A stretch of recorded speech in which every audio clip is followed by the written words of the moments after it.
Brijbhushan Tiwari encounter मामला अब ये पुलिस और परिवार के बीच की लड़ाई नहीं रह गई है, बल्कि इसकी वजह से सियासी गलियारों में घमासान हो गया है। नमस्कार, इन्फॉर्मेशन देख रहे हैं आप, मैं हूं सानिया आपके साथ। आपको बता दें कि एक तरफ जहां ब्रजभूषण तिवारी एनकाउंटर मामले को लेकर के पुलिस पर लगातार सवाल उठ रहे हैं, पुलिस सवालों के कटघरे में खड़ी है, तो वहीं इसी मुद्दे को लेकर के सरकार पर भी लगातार निशाना साधा जा रहा है। लेकिन इस मामले में अब आपको बता दें कि सरकार के भी कई सारे नेता और इसके अलावा विपक्ष के कई सारे नेता जो हैं वो दो खेमों में बट चुके हैं। कुछ कह रहे हैं कि पुलिस ने सही किया, कुछ कह रहे हैं कि पुलिस ने गलत किया है। यानी कि कुछ लोग पुलिस को सपोर्ट करते हुए नजर आ रहे हैं, तो वहीं कुछ लोग ब्रजभूषण तिवारी के लिए बोलते हुए नजर आ रहे हैं और पुलिस कार्रवाई पर सवाल उठा रहे हैं और कह रहे हैं कि पुलिस पर एक्शन होना जरूरी है। तो देखिए, अब इसी मामले को लेकर के केंद्रीय मंत्री जीतन राम मांझी ने भी अपनी राय रखी है और वो पुलिस के पक्ष में बोलते हुए नजर आ रहे हैं। जी हाँ, वो पुलिस को सपोर्ट करते हुए नजर आ रहे हैं। क्या कुछ कहा है उन्होंने, हम आपको इस खबर में जरा विस्तार से बताते हैं। भोजपुर के भरत तिवारी एनकाउंटर मामले पर बिहार की राजनीति दो धड़ों में बंटती नजर आ रही है।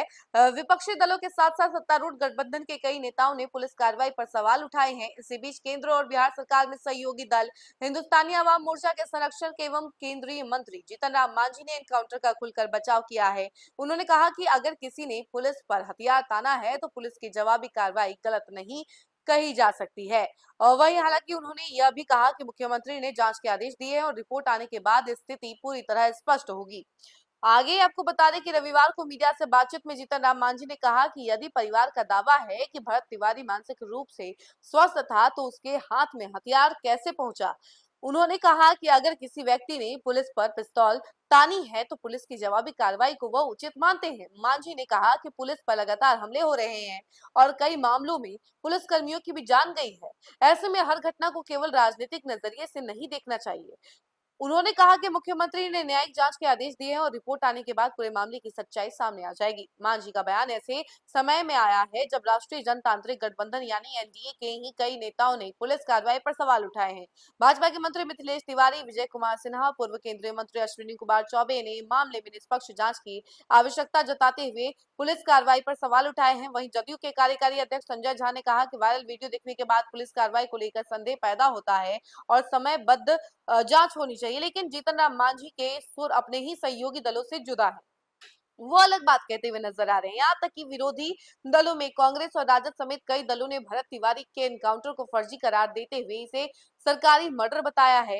राजद नेता तेजस्वी यादव, मृत्युंजय तिवारी तथा कांग्रेस के राजेश राम, अखिलेश सिंह समेत कई विपक्षी नेताओं ने भी पुलिस कार्रवाई पर सवाल उठाते हुए निष्पक्ष जांच और दोषियों पर कार्रवाई की मांग की है। मामले पर बिहार के पूर्व पुलिस महानिदेशक गुप्तेश्वर पांडे और अभयानंद ने भी सार्वजनिक रूप से अपनी राय रखी है और पुलिस कार्रवाई को लेकर सवाल उठाए हैं। इसी बीच प्रशासनिक स्तर पर कार्रवाई करते हुए 3 पुलिस पदाधिकारियों और 1 पुलिसकर्मी को निलंबित किया जा चुका है।